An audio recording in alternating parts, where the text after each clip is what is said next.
Episode 2 of Season 2, Some Assembly Required, the Frankenstein episode of Buffy the Vampire Slayer. Or is it the Bride episode of Frankenstein?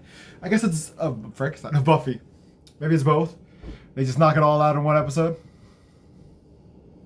I don't know. It's pretty good. It's fun, and this is what I was talking about in the other episode. Oh, I'm Jonathan. The Sunnydale Live. Welcome back. I don't know. I just jumped right into it. But this is what I was talking about in the other episode, the recap episode of in season 2. They get better at the standalone episodes feeling more inclusive of the whole, and less there's weird one-off thing. A lot of the storylines in this episode, a lot of the B plots carry the main story on, and this episode does a good job of that. Whereas a lot of the season 1 episodes, those episodes could be taken in complete isolation and not affect anything else. You know what I mean? Like this show does a lot. This episode does a lot better job of it standalone. Doesn't have anything to do with the big bad of the season. We don't even know who the big bad of the season is yet, or anything like that. And it feels like part of the cohesive whole, and moves all of these people's lives forward, while being its own standalone, self-contained story. This is what I was talking about. And see, we're on the second episode of the season, and we've already gotten there. Season 2 elevates the game so much. But let's get into this episode. So it starts off with Buffy in a cemetery doing, of all things, practicing yo-yo. I forgot she did that in this episode. Like it was just weird. She's like practicing, waiting for a vampire to rise and practicing yo-yo. When Angel sneaks up on her, and we get a little banter scene between them, very daytime soap opera of Angel's jealous of Xander. Understandably, after everything Buffy did in the last episode, you get it. You understand his jealousy. She did it to make him jealous, and she even admits it. She's like, well, I did that to make you crazy, and clearly it worked. So their romance is kind of starting to solidify. It's no longer just, do they like each other, do they not? It's out in the open that they have feelings for each other. Are they going to do anything about it? I don't know. Well, I mean, I know. I've seen the whole show a bazillion times, but you know what I mean? Like, at this point, it's hinted at, it's implied at. We're laying the groundwork, but we're not quite there yet, but we're close. They slay a vampire, and then they continue their little fight, and Angel storms off because that's what he does, and Buffy goes after him and falls into a grave. And we find out that someone is digging up girls and taking their bodies away. Not a vampire, but literally digging up corpses. Kind of gross. Kind of gross. So the next day, Buffy... I have a ghost. His name is Dennis. Anyone who watches Angel will get that. Anyways, so the next day, Xander and Buffy walk into the library while Giles is practicing asking out Jenny Calendar, and they just mock him relentlessly. And Buffy gives him some advice, like just ask Jenny out, and she specifically, I think it's cute. She specifically says, ask her if she likes Mexican food, like invite her out to eat, yada yada yada, which comes back later on, and I like that. But Giles is beyond embarrassed. He's like, I've decided this is a personal issue. You guys don't need to know about it. Stop asking me questions. It's very humorous. And while they're doing that, Willow is working the science fair, and we're introduced to the big bads for the episode, Eric and Chris. And Willow and Chris know each other. They're friendly.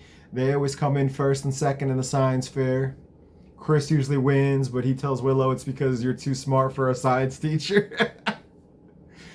And we get introduced to the main characters of this episode, minus one, not yet. But we then find out very quickly that they're the villains. Because Eric tells Chris, because Eric's running around taking pictures of people, all the girls, Willow, Cordy, Buffy, just running around taking pictures of women. And then Eric tells Chris, we should use Cordy for our project. But Chris is like, no, she's alive. What are you talking about? So rather than, we know immediately, like, oh, they're the ones digging up the girls. We don't know why. We know they're working on something. We don't know what they're working on. but they're up to something and they need corpses and they need someone else or something else to make it work. And Cordelia would be perfect for it. We also find out that because Cordelia then goes into she's doing tomato, fruit, or vegetable, asks Willow for help. Willow just gives her the answer, and Cordelia starts going on about how she's like, I would have asked Chris, but it's weird because his brother. And so we find out fairly quickly that Cordelia used to date Chris's older brother, and then Chris's older brother died, and Cordelia's heartbroken by it, and this is something that actually affects her. And the Scoobies decide to go dig up graves. But Cordelia's like, this is gross. I want no part of it. You guys have fun. I'm not helping. So at the cemetery, Xander and Giles are asking Buffy and Willow Buffy and Willow are just sitting against a tombstone gossiping. And Xander and Giles are like, can you girls help? And Willow's like, no, I'm old-fashioned. Men dig up the corpses and women have the babies. But Buffy has super strength. She's stronger than all of them put together. She could dig it up a lot faster by herself. Instead, she's just sitting there talking about Angel with Willow. She could do more work. But she's old-fashioned. So we find out a little bit more about Chris's brother's backstory. His name's Daryl. He's a football star. He died rock climbing. He was the running back on the team, and ever since he died, the mother has just had a complete mental breakdown and never leaves the house anymore. We go from that to Cordelia going to her car, and she hears a noise, freaks out, runs, dives into a dumpster, and Angel of all people finds her. He's like, I didn't know you'd be hanging out in a dumpster. And already, this has to be one of their first scenes together. Like, is this the first time they've had lines of dialogue together, I think? Well, definitely, that has to be the first time they were alone together in a scene. And you already see their chemistry. It's there. It's, to me, personally, I guess we're jumping ahead in major spoiler territories. I've always been for Buffy. Now we're getting into shipping, I guess. Okay. Buffy, I think, belongs with Spike, who we haven't met yet. We'll meet him next episode. I think that's who she belongs with. Angel, I don't think belongs with Buffy either. I think Angel belongs with Cordy. And this is a nice time when we see them together. We see them interacting. And there's a hint of the chemistry that they have. Obviously, over on their show, it grows exponentially. But it's nice to get a hint of it and a taste of it right here. I do love them together. I think they're perfect for each other. Far, far more than Angel and Buffy. Like, Angel and Buffy, their little Romeo and Juliet, their forbidden love, and it's romantic, I get it, and they are good together, but Angel is a man who is on a path of redemption, right? He did horrible things and he's trying to redeem himself. He's trying to become better. He's trying to make amends for all the harm he's done. He's been rock bottom and he clawed his way back up to be something of worth and to have a purpose, right? Buffy was given a purpose. There's a scene in season 7 where Anya, a horrible scene where Anya and everybody else is completely wrong, and I'm fully on Buffy's side in that scene. But Anya does say something that is valid. You were given something. You didn't earn your place. You were given it. And we don't know if you would have been able to earn it without the Slayer powers. You have them. You've definitely proven your worth and your mantle over the years, but you were given those gifts. And we don't know what you would have been without it. Angel wasn't given that gift. Cordelia wasn't given that gift. And like Angel, Cordelia, well, not evil, not going around being evil, but Angel as a human, when he was Liam, was a popular layabout who was like kind of a loser and an asshole. Cordelia was popular. She was an asshole. Like, both of them were very vain. And then they both lost everything. Now, Angel had a brief spat where he was an evil, crazy, demonic vampire. Cordelia didn't have that. But they both had a time where they lost everything. They went from being rich, powerful people who abused their privilege to having nothing. And then to having to rebuild themselves from scratch and try to find purpose in this world. And their stories are so complementary to each other and so connected that you just, of course, you want them together. Like they belong together more than any other couple on this show, on either show in this universe, this Buffyverse. They belong together, and it's disgusting what happens. But we'll get to that. We'll get to that later. But I just love that we already see their connection. We already see the chemistry between these two people who maybe not yet, but will very soon have so much in common. Back in the library, Buffy and them come in, and Angel and Cordy are there, and Cordy's hanging on Angel's arm. And Angel's kind of petty. Like, you told me you were going home. He's very catty. But we then find out a lot of useful information, that there are body parts in there, but not full body parts. They kept some. So we now kind of figured out they're building a girl, but that they don't have all of them. They didn't have, there's all three heads are in there. They also figure out, just from simple deduction, that since the bodies were in the school dumpster, it's probably students who did this.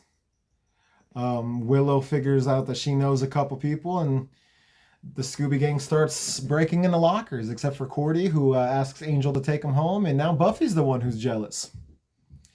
Once they go through the lockers, it's very quickly they find out that it's Chris and Eric who are doing it, and that building a woman. Eric has a picture of a woman with different body parts put up. So we now know what's happening. We don't know why. They think it's because Eric's a loser who can't get a girlfriend. That's their theory. It's a funny theory. It makes sense when you meet Eric, but it's not it. The next day, Giles tries to ask Jenny out, and he's horrible at it. He's bumbling. He's walking all over himself, metaphorically. School bell rings, Jenny leaves, and then she comes back and she asks him out, and she asks him if he wants to get some Mexican food, which is exactly what Buffy told Giles to ask, which is very cute and very, very nice callback. And you just see Giles with this big ass grin on his face because he's happy. His whole day is made. Never mind the dead girls with the body parts. He has a date with Jenny Calendar. In their little laboratory, Chris and Eric talk about how they don't have time, how the body is decaying, and if they don't get ahead and bring it to life soon, all of the body parts they have are going to be useless, and they're going to have to start all over. This is when we meet Daryl. And Daryl guilts the hell out of Chris into doing whatever they need to do to make it work, which is basically they need to kill someone. And Daryl wants his ex-girlfriend back. He decides on Cordy. Not good. Poor Cordelia. She is very beautiful. I've met her in person. Even more stunning in real life. Buffy goes to confront Chris at his house. He's not home. She meets his mother. Buffy starts to see just how fucked up she is, how broken she is. She just keeps watching old football games that her son was in and talking about them. She doesn't even know what day of the week it is. She has no idea where her son is. Buffy, who's been very no, this is wrong, we have to stop this, starts to get a little sympathetic towards Chris. She goes down into the basement, finds some of the plants. We see Daryl sneaking up behind her, but then someone comes in upstairs. Buffy runs. Daryl lets her go. And it's all building up, man. This episode does a really good job of building tension. At the school, Chris and Eric kidnap Cordelia. Chris feels really guilty about it, and he tells Buffy. Tells her about Daryl, tells her about everything, and even after Buffy persuades him a little bit, tells him how to find them, where they're at. Giles insults football. Jenny, he's like, is this how you normally handle a first date? Insulting my nation's pastime? And Giles like, this is the first day? Gets all giggly. Xander and Willow just show up, ask them if they've seen Buffy. They say no. Giles tries to shoo them away, and they ignore, take their food, and just join them on their date, because of course they do. completely oblivious. Cordelia wakes up, finds out what's going to happen, that they're going to cut off her head. She begs them to stop. They ignore her. She's like, I'll be with you, Daryl. He's like, no, you won't. You're gorgeous. I'm a hideous freak. No, you will not be with me. This has to happen or I'll never see you again. And I don't want to be alone. Buffy sends Chris to go find Willow and Xander to come help her. She shows up just in time to save Cordelia right as Eric is about to cut off her head. And then Eric takes off running. Daryl tries to kill Cordy so that there's no choice but to let him bring her back. Buffy fights him. He accidentally starts a fire. Xander gets there, tries to undo Cordelia, can't, so he just lays on her, rolls her out. Daryl stops Eric from leaving because he needs him, but then Giles and Willow basically drag Eric out. Should have left him. No, I'm just kidding, but he's a psychopath. That dude needs to be in prison. Chris yells at Daryl to stop. Daryl stops fighting Buffy and runs and tries to save the headless body of his girlfriend, and he dies in the fire. It's kind of a sad, tragic ending, right? Like, obviously we didn't want Cordelia to die, but you can't help but feel pity for this dude. He didn't ask to be brought back, and he was brought back to just be alone and hiding, and it's horrible. Like, it's a horrible existence. You could disagree with his motives and what he was doing and still feel pity for him. And I definitely feel pity for him. Outside, Xander and Willow are talking, and he's complaining about how he can't get a date, and why are they dateless, and why can't they ever find anyone. And Cordelia comes up to him and is like, thank you so much, Xander. I can't believe it. Like, you could tell she's feeling him for the first time. And he blows her off, sends her away. And it's like, well, that's why you can't find a date, my guy. Very funny. Very, very perfectly acted. The timing was brilliant. It was comedy gold. I do love Xander and Cordelia together too. I think Cordelia is perfect for Angel, but I do love her with Xander as well. But he doesn't even realize that he ruined his chance with Cordy right there. I mean, he'll get another chance in a few episodes, but still. Angel and Buffy have a heart-to-heart. He finally admits that he was jealous of Xander, and he kind of implies that he wants to be more a part of her life, that he wants more than what they have. And one thing about this episode that weirds me out the whole way through is that Angel's wearing like this white tannish like jacket and stuff. Put him back in black. It looks weird. I don't like it. It makes me uncomfortable. Not a good look. I'm used to him in the black and all that. Let's keep him in that. But it's a good episode. I enjoyed it. This is what Buffy filler episodes, with one or two exceptions moving forward, are more like. It's more part of the whole. It's fixed a lot of the issues that I have with the standalone episodes in season 1. So season 2, we're starting off strong. Give us Legends.